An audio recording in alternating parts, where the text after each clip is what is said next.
حل كان كحصوصي حليسه sheekay roo kabtana ururiyo oo liiraahdo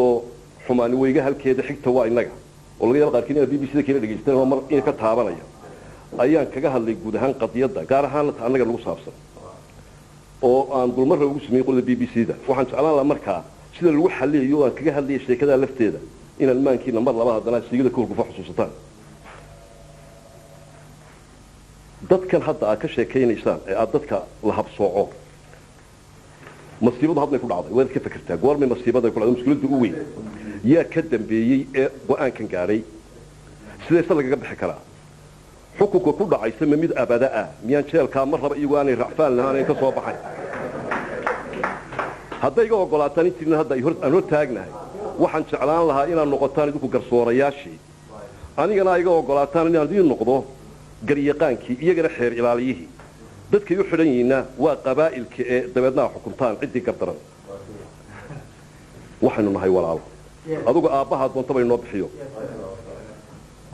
saddex magac baan u hayaa taariikhda dalkeenan waa Soomaaliland meesha mala laga wado kabaynta badan wax afka Soomaaliya ku hadlaaye saddex magac oo muhiim ah ayuu malagu taariikhdeena ka soo anbaqaadaya wala fogaatooyo biyamal birmal iyo Soomaal ereyga maal waa garanaysaan bay la tahay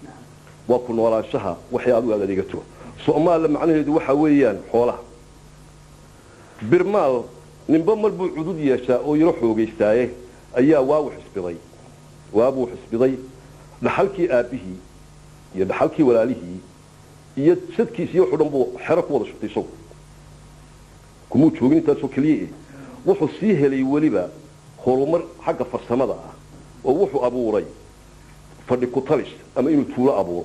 تولد وحكو أبوه أنت فرسمه وحاله هو هلاي أقون يعدد با إنه برتشيله وحسوسه هدو يمادو قيبين تيبا لحري لا حق علمك ولا يجي علمك الغالة ولا يجي قوم بدني نقال قيب سجي أيالك على صدر صدي سيدي مركو هنا بعد حكي الواقع بواي برمال أو برتي هلاي oo sida hadda dawladaha waaweyn ee baqaysan Mareykanka oo kala iyo Ingiriiska iyo ay noo diidayeen hubabka waaweyn in soo galaan gacantooda markay ku jiraan ay tahay xalaal gacanta dawladaha hoose markay dawladaha dhex soo galaan ay tahay dembi ayaa birmaal walaalkii Soomaal uu ka dhaariyay hubka markaan uu kilarka ahaa ee u badnaa waranka tooreyda iyo amleydaba inta waxa ku haystay gacanta birmaal oo kaliya waxa loo ogolaaday reer Soomaal midida mudaca maxaarka iyo wixii la mid ah arintaasi waxay ahayd ciil iyo cabasho ay tirsanayeen reer Soomaal waxa inta u dheeraa markay bir ka soo doontaan haddii gudinta tahay oo kale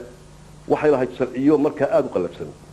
waan ka baqay ragin dhiigu kala hadda uga sheekay waa sheeko dhamaatay laakiin waxay ahayd taasi gudinta waxa la soo raacin jiray inantaas oo la keenayo madaxa farsamada uu iska leeyahay ayaan darrada ma qabay hadana ee marka gudinta la dhameeyo ayuu inantii diraya laba sanadood kadibna waxay noqonaysaa haday ilmo dhasho isagoo socda in loo keeno reer birmaal waxay ahayd dulmi iyo cadaaj ay awooyaashay taliyeen waxa ka daran ka awooyaashin go'aanka ku gaadhay waxa dhacday markaa ciil waxay ku qabeen dadkaas iyo calaacalkaas qabeen ba maanta baa la tashado waxa la waa nimanka reer birmaal nafta inoo keenee waxaanu kuma jiri karre waan soo gaabinaya sheekada aynu iska qabano lagax la kiistay mudacyadii oo la urursaday maxaadadii uu isu geystay mala gudma laga xaday iyo tuuriye qaarkood wixii baa lagu soo weeraray tuulooyinkii burbur civilization baa dhacay dulmigu ma raagay markiiba reer birbaal baa beerka lagaga fariistay waxa la gaaray tolo ay ka taliyeen rag aqoon-yahana ah laakiin dulmi markaa ka talin waxa la yiri aynu lumino raadka wada dhalasho ee inaga iyo reer birmaal yaan dib loo aqoonsanin inaynu wax isu ahayn maxaynu la habaalay kumaal subaxu marka dubihiisa kala soo booyay waxba inoo ma shaydaan baa u abtiya Soomaaliba ma ahay wasab iyo wax la mid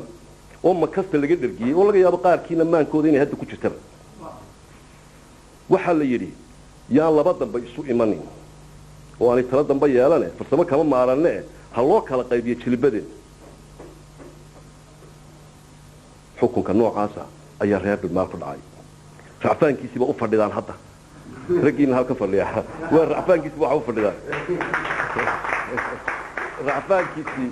مصر هيدرس سؤال ماشي تلا واحد تاي والحكم كاسي هاد مرضعي رجمينا نشيل كو إلابين ميانا هي المانتين ندبو إيقنو سامحاد ميانا يقل من kiiskooda in dib loo eego soo maaha wasalaamu calaykum